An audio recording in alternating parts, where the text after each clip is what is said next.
তো হঠাৎ আজকে আমার একটা কথা মনে পড়ে গেল, বুঝছেন?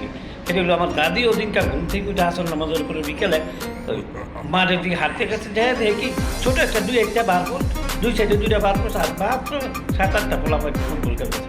তো আমার রাজি প্রশ্ন করতেছে, কী রে আজকালকার বল মানে কি জোর কত কমে গেছে নাকি, মানে শরীরে কি জোর তাকত কমে গেছে? কে রাজি কী যে তারে আমাকে সময় তো দেখলাম 22 জন খেলোয়াড়, 24 জন 25 জন খেলোয়াড় বাড়তি 30 জন প্রায় পুরো মাঠে দৌড়াইতো, খেলতো, কত পরিশ্রম হইতো, শরীর অগ ভালো রাখতো।